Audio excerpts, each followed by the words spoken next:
দর্শক আপনারা যেমনটি জানেন যে গতকালকে কোটা সংস্কারের দাবিতে এই বেগম রোকেয়া বিশ্ববিদ্যালয়ের সামনে এখানে পুলিশের সংঘর্ষে আবু সাইদ নামে বেগম রোকেয়া বিশ্ববিদ্যালয়ের শিক্ষার্থী নিহত হয়। তারই এই প্রতিবাদে বিভিন্ন জায়গায় বিক্ষোভ সমাবেশ হয়েছে।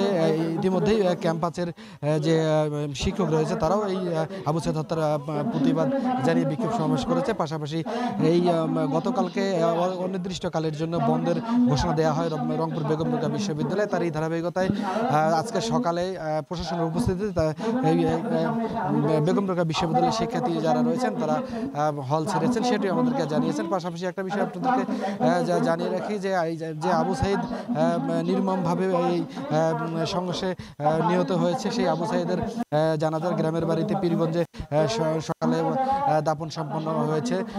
পাশাপাশি আমি যে দাঁড়িয়ে আছি বেগম রোকেয়া বিশ্ববিদ্যালয়ের ফটকের সামনে, এখানে গাইবি জানাজার অনুষ্ঠিত হচ্ছে। আপনারা দেখতে পাচ্ছেন যে আমি যদি একটু ক্যামেরায় আপনাদেরকে একটু দেখাই যে দেখতে পাচ্ছেন যে এখানে বিভিন্ন পেশাজীবীর শ্রেণীর মানুষ ও শিক্ষার্থী এখানে এই গাইবি জানাজার অংশগ্রহণ করেছে, সেটি আপনাদেরকে একটু দেখানোর চেষ্টা করছি। পাশাপাশি একটা বিষয় আপনাদেরকে জানিয়ে রাখি যে আজকে রংপুর প্রেস ক্লাবের সামনেও কিন্তু গণতন্ত্রের মঞ্চের যে নেতাকর্মী রয়েছে তারাও কিন্তু আবু সাইদ হত্যার প্রতিবাদে বিক্ষোভ সমাবেশ করেছে, সেটিও আপনাদেরকে একটু জানানোর চেষ্টা করছি।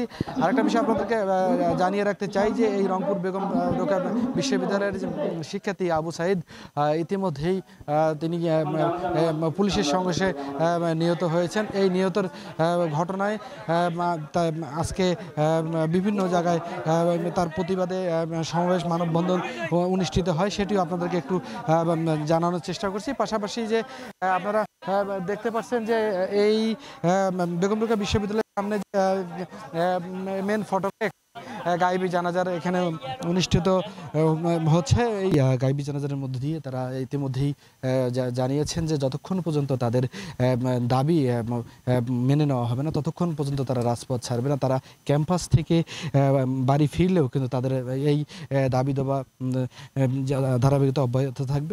ক্যামেরায় একটু দেখানোর চেষ্টা করছি যে মূল যে ফটকটি রয়েছে সেই ফটকে আমি একটু দেখানোর চেষ্টা করছি, সেটি একটু আপনারা দেখবেন যে এই যে মূল ফটকের যে জায়গাটি সেটি হচ্ছে